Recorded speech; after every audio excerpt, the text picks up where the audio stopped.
بسم اللہ الرحمن الرحیم۔ اردو لیکچر کے حوالے سے میں محمد ضیاء الرسول آپ سے مخاطب ہوں۔ امید کرتا ہوں آپ سب بچے بخیر و عافیت ہوں گے۔ اللہ تعالیٰ سے دعا ہے کہ اللہ تعالیٰ آپ سب کو خوش و خرم رکھے۔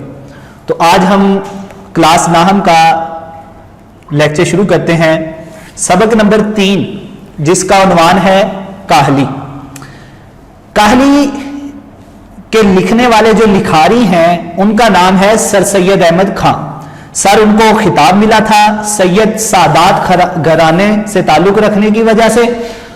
احمد جس کی بہت زیادہ تعریف کی جائے، ہمارے نبی پاک صلی اللہ علیہ وسلم کا بھی نام ہے، اور خان، یہ خان صاحب جو تھے وہ پٹھان نہیں تھے، بلکہ کسی کو عزت دینے کے لیے جو ہے وہ خان کا لفظ ساتھ لگایا جاتا ہے۔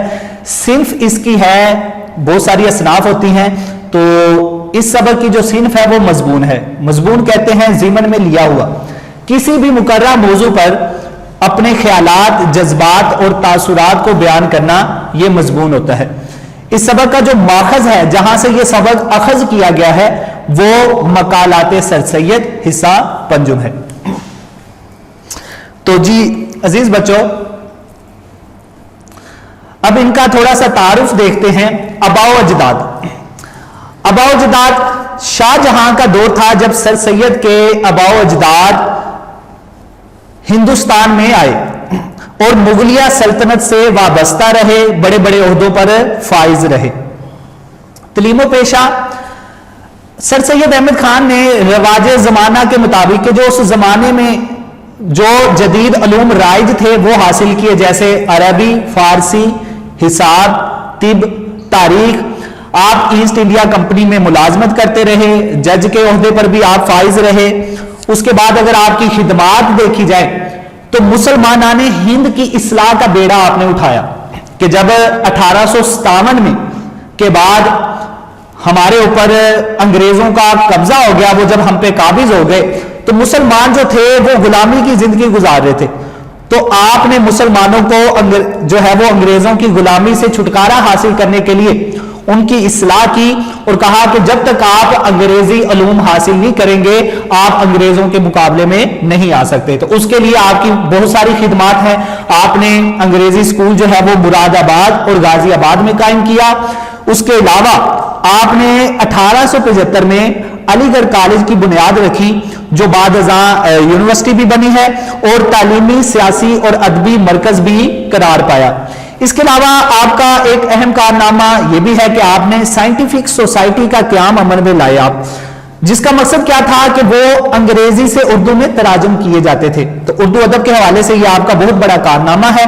اس کے علاوہ آپ جب انگلستان گئے تو وہاں اسپیکٹیٹر اور ٹیٹلر کے نام سے رسالے شائع ہوتے تھے، اس سے آپ بڑے متاثر ہوئے، اور اس کو مد نظر رکھتے ہوئے آپ نے ایک رسالہ جاری کیا جس کا نام تھا تہذیب الاخلاق۔ اس نے مسلمان نوجوان نسل کو بہت جو ہے وہ فائدہ دیا، اس سے ان کی زندگیوں میں ایک انقلاب پیدا ہوا۔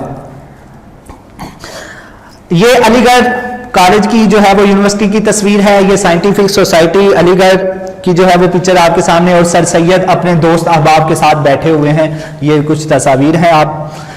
اچھا، سر سید احمد خان بحیثیت کیا تھے؟ 1817 کو پیدا ہونے والے اور 1898 میں وفات پانے والے ایک عظیم انسان، جو کہ ایک مضمون نگار تھے، اس کے علاوہ مفکر، بڑی فکر رکھنے والے، بلند خیال مصنف تھے، جلیل القدر مصلح کون ہوتا ہے؟ اصلاح کرنے والا۔ آپ نے عوام الناس مسلمانوں کی اصلاح کی، اس کا بیڑا اٹھایا۔ اس کے علاوہ آپ معمار قوم تھے، قوم کو تعمیر کرنے والے، قوم کو سنوارنے والے، قوم کو بہتر کرنے والے۔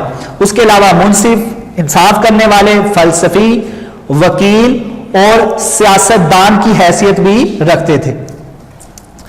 اگر آپ کی اہم کتب کی طرف دیکھا جائے تو آثار السنادید، یہ آپ کی کتاب بڑی مشہور ہے۔ اس کے علاوہ رسالہ اسباب بغاوت ہند لکھا، جس میں آپ نے مسلمانوں کے اوپر جو الزام تھا اس سے آپ نے ان کو بری الذمہ کیا، اس کے لیے آپ نے یہ رسالہ لکھا۔ اس کے علاوہ تبین الکلام، خطبات احمدیہ اور تفسیر قرآن آپ کی بڑی ہی مشہور کتب ہیں۔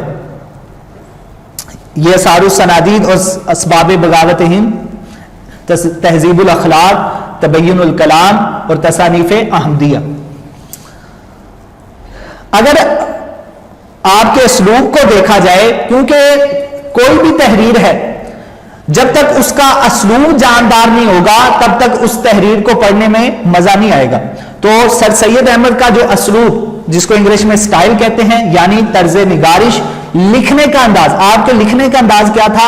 وہ بڑا ہی سادہ تھا، سہل تھا یعنی آسان، بے ساختہ یعنی کسی بھی رکاوٹ کے بغیر، اور تصنع سے پاک تھا یعنی ملمہ کاری سے، دکھاوے سے جو تھا، وہ آپ کا اسلوب جو تھا وہ ان سب چیزوں سے پاک تھا.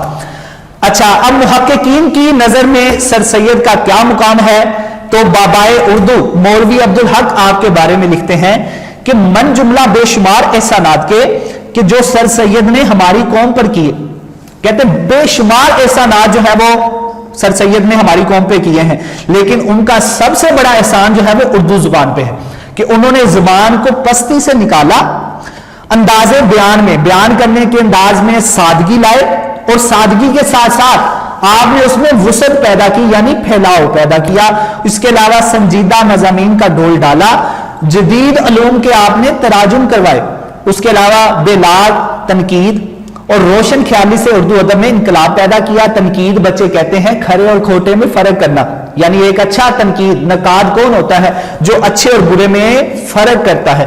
اس کے علاوہ مولانا شبلی نعمانی آپ کے بارے میں کہتے ہیں کہ اردو انشا پردازی کا جو انداز آج ہے اس کے جد امجد اور امام سر سید تھے، اور وہ کہتے ہیں کہ سر سید جو ہیں وہ جدید اردو نثر کا بانی ہے. تو عزیز طلباء، یہ تھا سر سید احمد کا جو سبق کہانی، اس کے مصنف کا ہم نے آج تعارف پڑھا ہے. کل انشاءاللہ ہم سبق کو باقاعدہ اس کا آغاز کریں گے. امید کرتا ہوں آپ کو سمجھ آئی ہوگی. اپنا خیال رکھیے. اللہ حافظ.